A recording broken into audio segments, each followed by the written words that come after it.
हम एक बार हैदराबाद गए महाराज जी, बाबा जी बैठे, मोहन बाबा भी। बाबा हम एक बार हैदराबाद गए, बहुत पहले।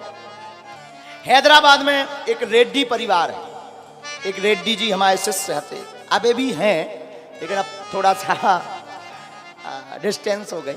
बहुत अमीर आदमी, उनके लड़के की शादी हुई, गुरु जी आप पधारिए। हमने कहा नहीं, हम आएंगे, आना चाहिए, अच्छी बात है। हम गए, अमीर घराना, शादी होकर के निपट गई, बढ़िया व्यवस्था हमारी। जाके हम पहुंचे, स्वागत हुआ, लड़का बहू दोनों प्रणाम करने आए। हमने आशीर्वाद दिया, खुश हो, जीवन मंगलमय हो, भगवान की खूब कृपा बनी रहे, किसी की नजर ना लगे, जुग जुग जियो, आशीर्वाद दिया। लेकिन अब हमारा तो बाई भाई भी है संग, हमारा बाई भाई बोलो बेटा, जोन जो अबे नौ नौ ब्याह भाव रेड्डी जी की जोन जो नई बहू आई जाए, आगी लगी दारू पिया था। हाँ। अब हमने सामने सामने तो कुछ नहीं कहा, हमने कहा अगर सामने कह दे, कहूँ ये सुने सुटाई घले, अब भाई चार छह चांटा घल जाए तब बेइज्जती हो जाए, तो हमने अपने गुरु जी से कही अबे चुप रहा, फिर बता भी। अकेले में दूसरे दिन हमें वापस आना था, हमने कहा अब अपना शिष्य है, शिष्य से क्या छिपाना, जब बात पता ही चल गई तो बता चलो। तो शाम के समय रेड्डी जी चरण दबा रहे थे, गुरु जी आप अच्छे पधारे, बड़ी कृपा भाई। हमने कहा नहीं, भगवान की कृपा है, बागेश्वर बालाजी की, हम आ गए और अच्छे से सब निपट गया। बहुत दिन से तुम्हारे मन में लगा था लड़का की शादी हो जाए। बोले जी गुरु जी, सब बढ़िया निपट गया। हमने कहा लेकिन बेटा एक बात बताएं, बुरा ना मानना। बोले नहीं नहीं बताओ। हमने कहा जौन जब बहू है तुम्हारी, जब आगी लगी पौगा पिया था। अब जो जवाब आया उसके बाद हमारा डिस्टेंस ही हो गया उनसे। बोले गुरुजी यही चक्कर में तो शादी है भाई। बोले लड़का पिया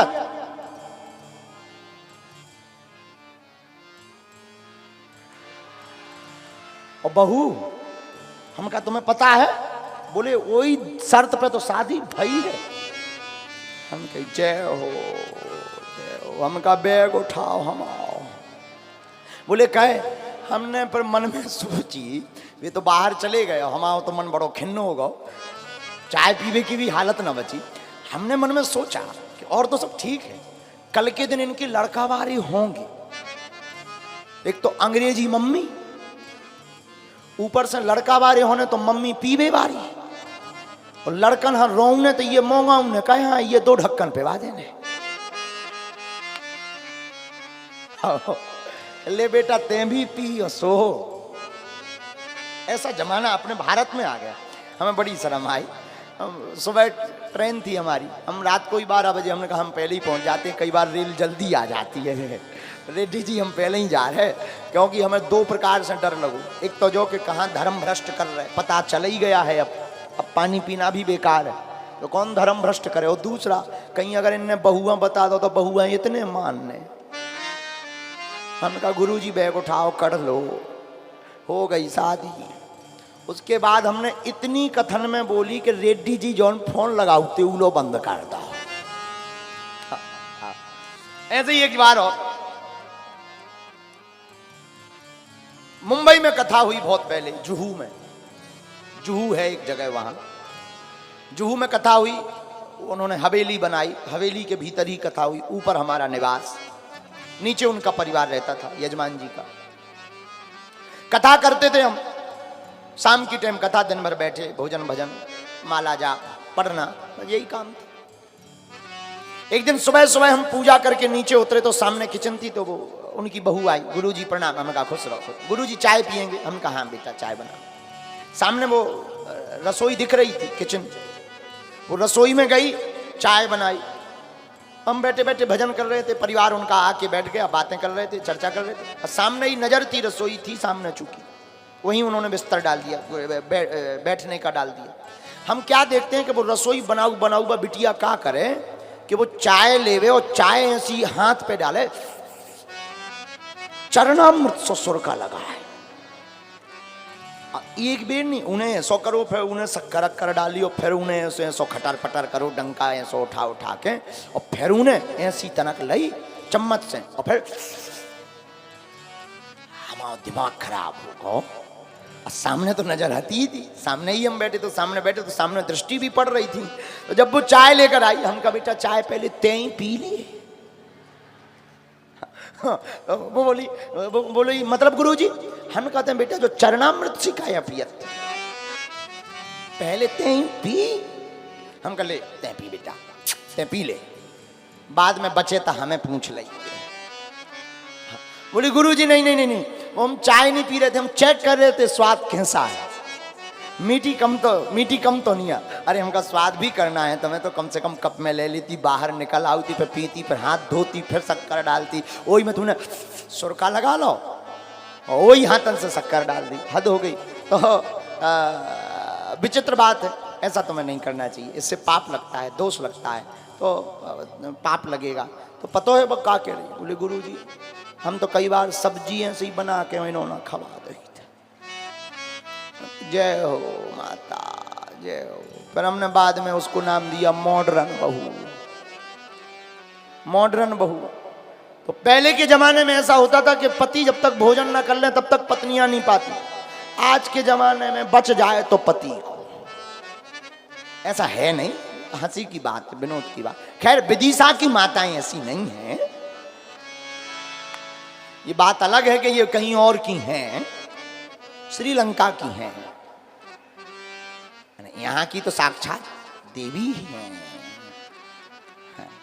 बोलो सीताराम, जोर से बोलो, और जोर से बोलो।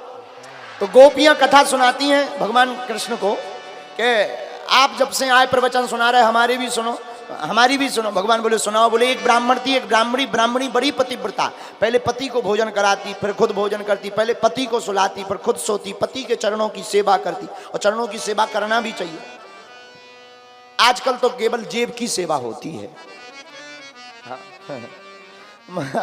बोलो सीताराम। हाँ, जैसे आप गृहस्थी जितने भी महात्मा हैं उनको भी जो ही हाल है। सबका यही हाल है, हमारी इस तरफ तो जितने बैठे हैं सबका यही हाल है।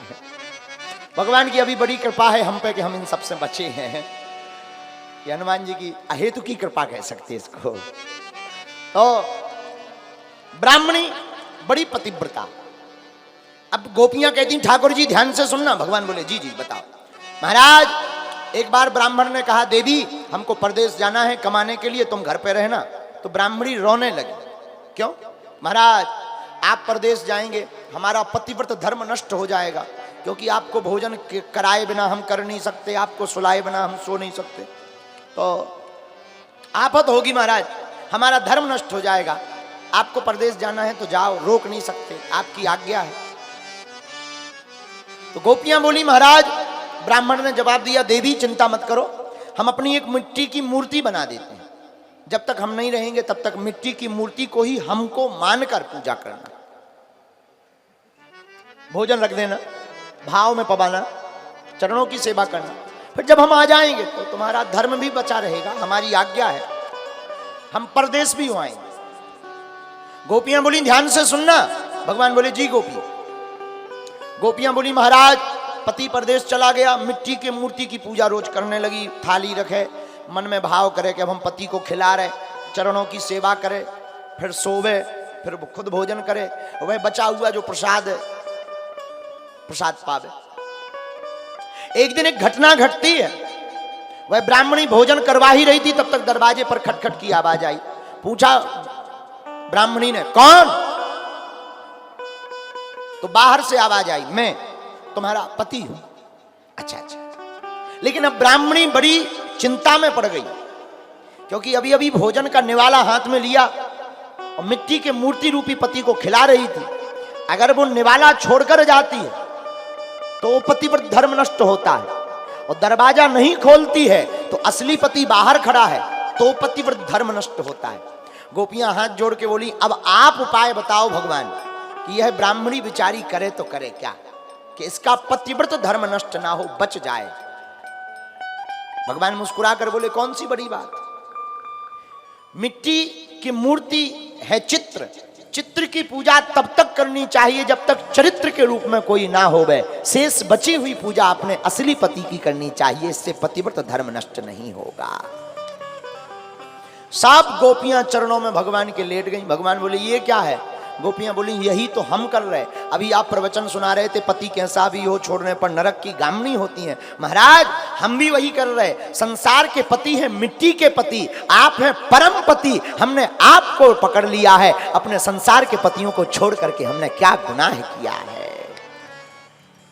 क्या इससे हमारा पतिव्रत धर्म नष्ट होगा? भगवान मुस्कुराए। बड़ी अद्भुत बात। रास हुआ,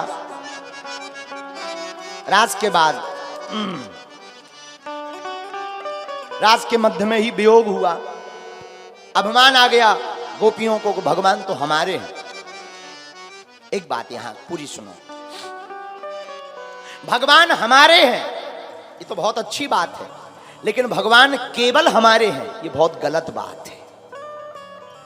भगवान हमारे हैं तो अच्छी बात है, लेकिन भगवान केवल हमारे ये बहुत गलत बात है, क्योंकि भगवान तो सबके हैं, हमारे भी हैं, तुम्हारे भी हैं। भगवान अपने ही हैं, सबके ही परमात्मा हैं। आहा, गोपियों को अभिमान आया, भगवान अंतर ध्यान भय। गोपियां रोती हैं। गोपियां रोती हैं तो सबसे पूछती हैं भगवान के बारे में। तुमने देखा वृक्षों से पूछती हैं। वृक्षों में एक विशेष वृक्ष से गोपियों ने पूछा है, जिनका नाम है तुलसी माता। तुलसी मैया की भागवत में उनका वर्णन आया, कच्चित तुलसी कल्याणी। हे कल्याणी, कल्याणी कहा है? तुलसी का वृक्ष कल्याण का है। जिस घर में तुलसी का पौधा होता है उस घर में प्रेत का वास नहीं होता है। हम मॉरिशस गए थे, मॉरिशस कितने महीना पहले, यही कोई 5-6 महीना पहले। मॉरिशस पंडित जी वहां एक बहुत अच्छी, महाराज जी एक वहां बहुत अच्छी बात थी। मॉरिशस में विदेश है और कई 100 साल पहले उनके पूर्वज गए होंगे भारत से भागकर, लेकिन मॉरिशस के प्रत्येक घर के बाहर तुलसी का पौधा, हनुमान जी की मूर्ति और धर्म का झंडा आज भी गड़ा हुआ है। आज भी वहां के प्रधानमंत्री जी से हम मिले, राष्ट्रपति जी से भी मिले। बड़ा अच्छा देश है और वहां के लोग भी बड़े अच्छे हैं, भोजपुरी भी बोलते हैं थोड़ा थोड़ा। बाकी वहां पे यूक्रेल कोई भाषा हो गई है। बड़ा अच्छा देश है, लेकिन वहां आज भी तुलसी का पौधा, हनुमान जी की मूर्ति बाहर। हमने पूछा इसका कारण क्या है? बोले भारत से जब हमारे पूर्वज आए थे तो रामचरितमानस तुलसी का पौधा लेकर के आए थे। अब हम अपनी रक्षा के लिए इस विदेश की धरती पर हनुमान जी को बाहर बैठाते हैं ताकि हमारे परिवार की रक्षा हो गए। और हमारे भारत में विचित्र स्थिति है, हनुमान जी मंदिरों में हैं तब भी लोग नहीं जाते। हनुमान जी तो घट-घट हैं, लेकिन मंदिर दर्शन करने भी नहीं जाते। ये दुर्भाग्य है, लेकिन इस दुर्भाग्य के पीछे भी एक तर्क है पंडित जी। तर्क ये है, एक संत कहते थे, अक्सर उनकी ट्रेन निकल जाया करती है जिनके मकान रेलवे स्टेशन के नजदीक होते हैं। अक्सर उनकी ट्रेन निकल जाया करती है जिनके मकान रेलवे स्टेशन के नजदीक होते हैं, क्योंकि उन्हें लगता है अरे जॉय तो है, और ट्रेन निकल जाती है। इसलिए हमें लगता है कि हम इसी देश के हैं, पर हम भारत के लोगों से प्रार्थना करेंगे, तुम सनातन धर्म के हिंदुओं के योद्धा हो, अपने घर के बाहर एक एक झंडा अवश्य लगाना चाहिए। देखो किसी विरोधवश हम ये बात नहीं बोल रहे, दूसरे धर्म का एक भी मकान होगा एक गांव में, वो अपना हरीरा झंडा जरूर लगाएंगे। एक मकान होगा, उनके मकान पर हरा झंडा जरूर हो। मतलब हरा झंडा किसी विशेष समुदाय का नहीं है, किसी विशेष की बापोती नहीं है। भगवान बुद्ध का झंडा भी हरा ही है। ये हम आपको बता दें कि हमको सांप्रदायिक मत मान लेना कि हम सांप्रदायिकता फैलाते हैं। नहीं नहीं नहीं, नहीं। हरा झंडा भगवान बुद्ध का झंडा है नवग्रह में। हम तर्क सहित किसी से प्रमाण देने को तैयार हैं। तो अन्य मजहब के लोगों का एक भी मकान हो पर वो अपना झंडा नहीं छोड़ते। हम लोग पूरे गांव में एक भी नहीं लगाते हैं। यही दुर्भाग्य है हिंदुओं का। इसलिए हमारी प्रार्थना है, हाथ जोड़कर, भारत को हिंदू राष्ट्र बनाना है तो घर के बाहर भगवा ध्वज लगाना है। कौन कौन लगाएगा? लगाओ। घर के बाहर सनातन धर्म की जय लिखो, बागेश्वर धाम की जय लिखो, सीताराम भगवान की जय लिखो, ताकि कोई भी तुम्हारे घर से निकले तो वो समझ जावे कि ये कोई सनातनी हिंदू शेर का घर है।